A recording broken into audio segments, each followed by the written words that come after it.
Hello everyone, how you doing? I'm HDSL. Hi there. Hello. Hi. Howdy. Hi. Oh look, I'm sport. I haven't filled the bottom of this. There you go. Filled the bottom of the screen. Nailed it. My camera's not center. I'm aware of that. Can't really think about it. Well, I can move it across, but then you'll be covered up by that. So that's as good as you're gonna get realistically. Um, this is a video about eSword X, the Bible research study thinky Bible software. Before we go any further in the video, I need to say this video is for the people in the audience that enjoy this kind of content from an academic point of view, from a notes point of view, from a sheerly geek point of view, or from a biblical point of view. If this isn't something that interests you, don't leave a comment. Just move on. Just move on. It's fine. Just move on. It's okay. It's not for you. It's okay. But the rest of you, who I appreciate you all a great deal, eSword X is the Mac version of eSword. eSword is the Bible study software at a very reasonable price compared to Logos, which is its sister software, brother software. It's a software, the other Bible study software, the other one is Logos. And that's very expensive comparatively. Now, eSword X is free if you're on PC and I believe on Android. If you're on Mac OS, iOS, or iPad OS, you'll click the button and you'll have to buy it. And you'll have to buy it for about, I want to say it's about £3, but I could be wrong. For that money, you get access to the software with the New King James Plus.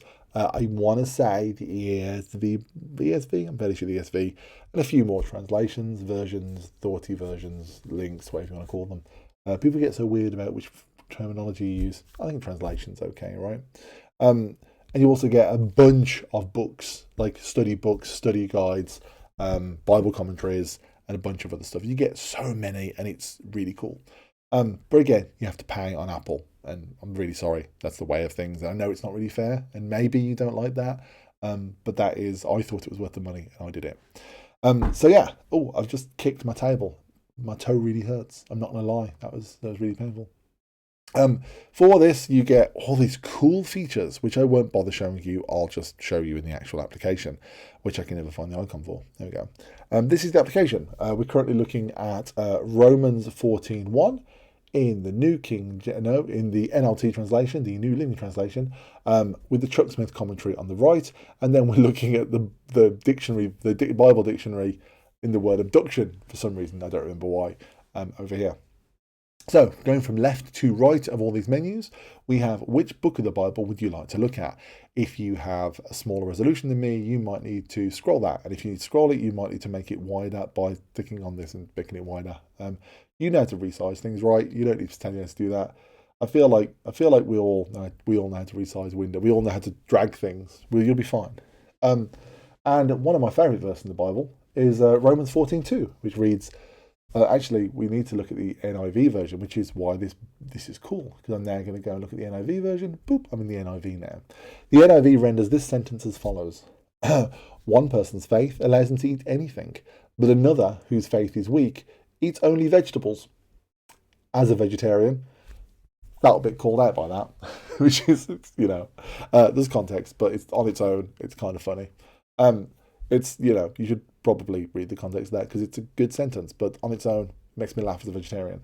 And you'll notice I changed my Bible version very easily by clicking up here. And this is the Bible pane. This here is the commentary pane. Now, the commentary pane jumps around. So if I go to there, or to there, or to there, it jumps around. We'll stay in Romans 14 for now, though. And you'll see they're linked together. And you can unlink them with this button if that's annoying for you or you want to separate them, whatever. You can link and unlink things, it's fine. You can link by book, chapter, or verse, which is, self-evident. And you can use this drop down to look at all sorts of different things. And if you are seriously interested in studying the Bible, there's not loads of things you need. Like you want Strong's, which is down here. You want a good Bible dictionary, which is over here. You probably want TSK, Treasury Scripture. Treasury Scripture Key. I can't remember what that's an acronym for, but the TSK is pretty good, and you've got a few other commentaries which are nice, which are all good, and you've also got access to some other reference books which I'll show you shortly. And then over here you've got your Bible dictionary, which for some reason I'm looking at the word abduction. I can't remember why. And down here you've got Strong's. Now, For those of you who don't know, Strong's is this weird. I've got a printed version of Strong's. I should probably have pulled out for this video. It's like a yellow pages size, or like an old phone, like a 90s phone book. And like each word in the Bible is in there. And you go, oh, there's the word. And there's all the places it appears in the Bible. And there's all the translations, all the information about it. And it's got some places to look it up in the book. It's a really big book. I ended up with it because I found it really cheap on Amazon. No, on eBay. And I was like, I wonder, like how mad is it? So I bought it, and it's pretty mad. Really useful, but I've got a computer. So like, while it's useful, I've got a computer. I've got Google, I can search things.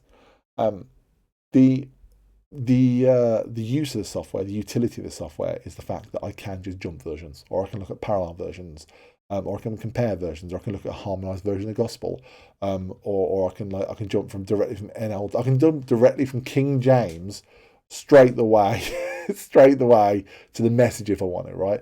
But if I go to King James Version Plus, you'll see all these numbers. Now these are the Strong's references, so you can go, okay, what about the word herbs? Herbs. I don't know why I've tried to go Scottish there.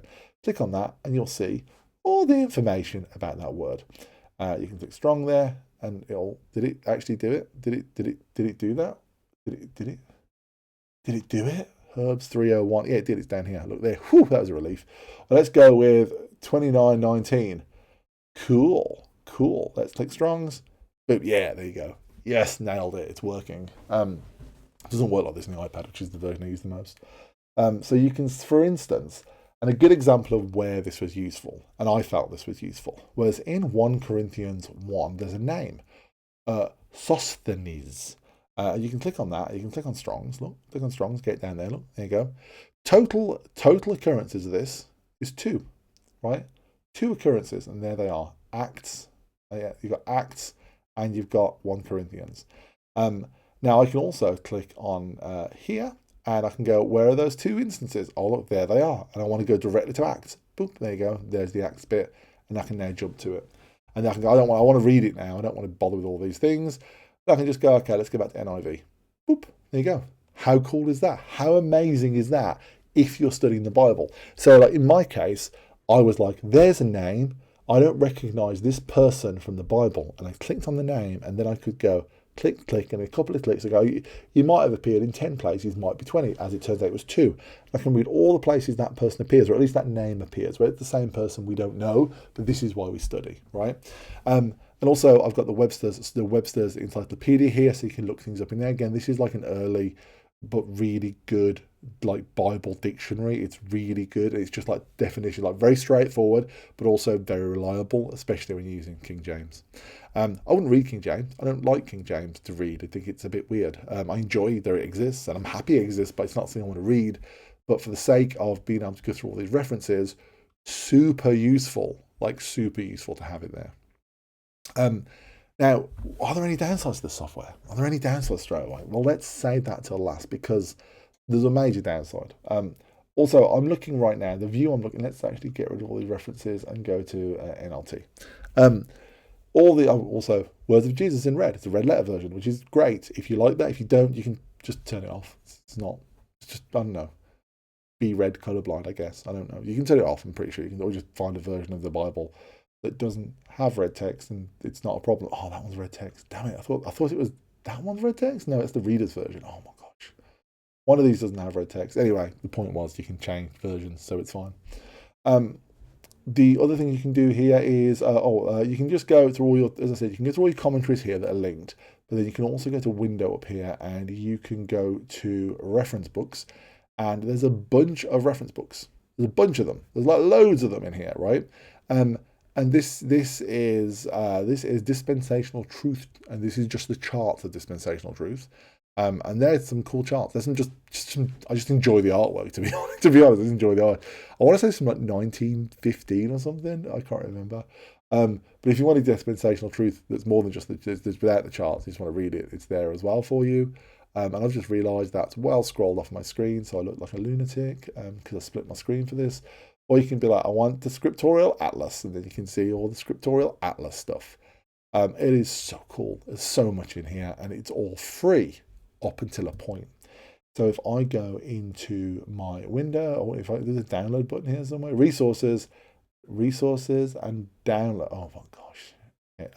download. There you go. Here's all the Bibles. Everything here, you can see which ones I've got installed. It's pretty obvious. You can install all of these if you want, wouldn't cause a problem. It's just more to scroll through, so I only install stuff I actually find useful. In the case of Bibles, because it's just quicker. You should check out BSB, the Body and Study Bible. Very good, almost always, in fact, always free, except if you want a physical version, I guess. Excellent, well worth your attention. You should look at that. Good license on that one. Someone in Discord, Mr. Crew, I believe it was, told me about that, and it was cool, and I like it. I've got all my devices now. My favourite versions are down here. Sadly, my favourite versions are behind paddle locks. The translations I want to read, I want to use, are behind these paddle locks, and that means I have to pay for them. So let's look at the things I've paid for. So I paid for the software on my Mac.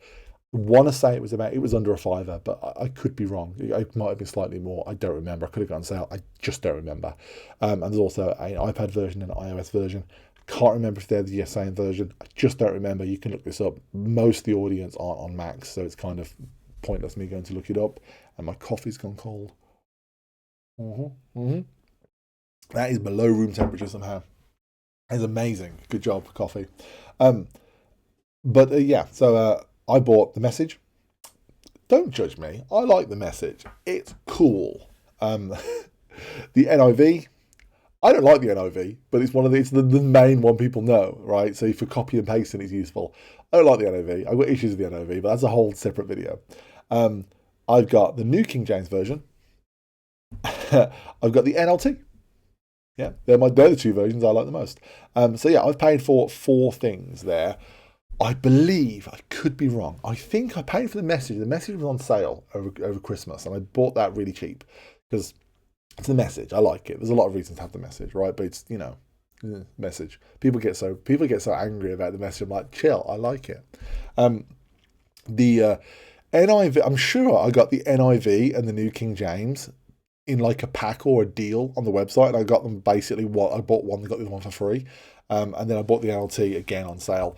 So at full price, each Bible ranges from £9 to about £15. That's a lot of money, to be honest, especially if there's more than one you want. But they do go on sale, and if you're smart with it when you buy, you can get things really cheap. And that's how I get things, because I'm broke. So I don't pay a lot of money for this. But even at full price, compared to the absolute shambles that is the cost of Logos, which is like, it might be really good. It might be amazing, right? But not at that price, because I can't morally justify spending that much money. I think the only people that should buy Logos, I assume it said Logos. I think the only people that should buy that are people that are writing sermons for a living, or academics. Like your average person shouldn't be buying that. Where this is well in the range of like, oh, I'll buy that and pick it up and add to it as I go. There isn't a lot more here. Like, of all the Bibles that are there, like, I really do want to get the Amplified at some point. Like, in fact, should we have a look at how that would work? Should we go to download here, and we'll go, okay, I don't have a key for this, right? But I do want the Amplified version, so let's go and purchase it from there. And you'll see it goes to the website, and it tells me it's $20 to buy the Amplified Study Bible. That's not, I mean, it's too much money, but it's not a prohibitive amount of money compared to Logos, which is like £1 million. I think it's about £1,000, isn't it, to get yourself started on that. So that's how it is. And you just add it to cart, buy it, and then you'll get an email or a receipt with a big long number on a really long number, and you put the long number in the, what was that? Oh my gosh. You put the long number in the hole there and hit done. Now, you can totally use the same key on your laptop, your phone, and your iPad, and I have done, and I've had no problems whatsoever, and it seems to be the intended use. If I had to, I don't mind spending a couple of pounds to buy the software on multiple platforms, but I certainly don't want to buy all the content on multiple platforms, because, how many times do you have to spend the same amount of money? Beside the point, anyway. There are also commentaries. I've installed a load of commentaries here. I like commentaries. I find them super useful just for for reading something and going, I know what I take away from it, but did I misunderstand this, or is there something I'm not thinking about? So I like to read a lot of different commentaries for stuff, especially something like Corinthians that I find quite challenging. I like to go through it and really sort of read through the commentaries and get other people's opinions after I've made my own opinion. Don't read the commentary first. A lot of people like to read the chapter, read the commentary, read the chapter, read the commentary. I like to mull it over, form my own opinion, When I've got fun, I've got some thoughts, then I go to the commentary to see if we have any updates or thoughts or changes, see if it changes my mind, basically. All these are free. These are paid. You'll notice I've not paid for any. And the reason I'm not paid for any is because I've got so much for free, I've not felt the need. I do check the website occasionally, like Black Fridays, Christmases, like summertime, like Easter, like times when they might be on sale. I check, and if there's ever something really cheap, I'm happy to pay it because I use this software almost every day. I find it super useful. Dictionaries, again, I've installed all of them. They're really small. None of this software is huge. I've got like an iPad with a very small amount of storage. Installed everything. It's a couple of meg each. It's like this 4 meg is the biggest thing there. There's only 2 paid ones. Again, same version. Click download, go to the website, you'll be fine. Lexicons, great, installed them all. Reference books, great, I'll install most of them, I guess, not all of them, I guess. And again, there's lots paid if you want them. Devotionals, not a devotionals kind of guy, but there's a bunch of free ones, so you can just click on them and add them there. They are great. Now, there's another big feature I haven't showed you that I haven't exposed to you here, and that is if you go to all views, you'll see there's a little panel here which is a text editor, and you can make it really big if you want. And on the side, it's got like journal and study and topic. I don't really understand what the differences are in these. And you can hit the button up here for a new file, start typing, and it'll save it. Now, the reason I use this is because of the main problem with the software, which is it doesn't sync. It's not going anywhere. It's just staying locally, which is great in the sense that part of the appeal of this is 100% offline access to all this stuff. All this stuff is offline. I love that, right? But I don't want to write a bunch of notes in here and then in 5 years' time I've got a new laptop and they're all gone. Right now you can back it up, but I'm not going to because I'm rubbish. There's an export. I think there's an export option. If you have a look at the export option before I start slagging it off. There you go. So editor. I'm sure there's an export option in here. Highlights and label. No. Maybe there's not an export option. I thought there was an export option. Okay. File. Resources, user files. There you go. You can back up user files. There you go. I'm not going to do that. I mean, genuinely, I'm going to forget. I'm rubbish. I'm going to forget to do. I can't be trusted looking after my own stuff. The ideal solution here would be just to back this up to iCloud. But the problem is, if I write a bunch of stuff, if I've got a load of thoughts about Acts 18:7, and I can start looking it up, I'm not necessarily going to want to do it again on my phone or again on my iPad, right? I'm going to want to do this once and have it everywhere. And that's the big flaw of this software. But the price is so good that I almost, it's cheap enough that it's not a deal breaker and it's super useful. But it would be nice to, to have it synced.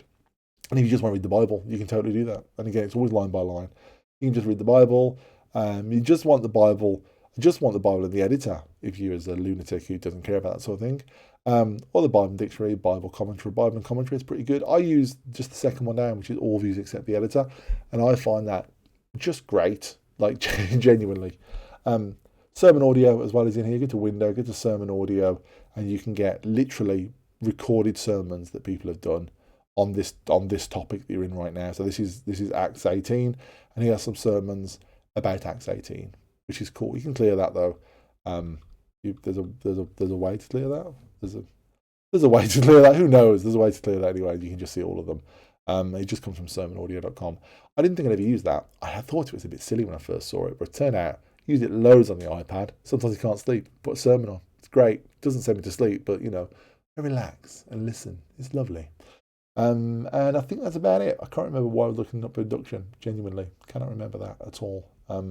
There's a lot going on here. If you are interested in a literal study guide, I like how do I use this software? So like if you want me to make a video, I go, okay, this is what I'm looking up and this is my process for looking that up and documenting it, and I can use that video to talk about how I link that in with my notes application, which is currently Devon Think.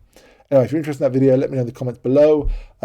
Please don't be the guy that comments with, I don't want this video, this is stupid, go away, oh my god, religion. Like don't make that comment. Just watch something else. But I genuinely think this is interesting, even if you are not Christian. This is super interesting because it's a little insight into a different type of academic software.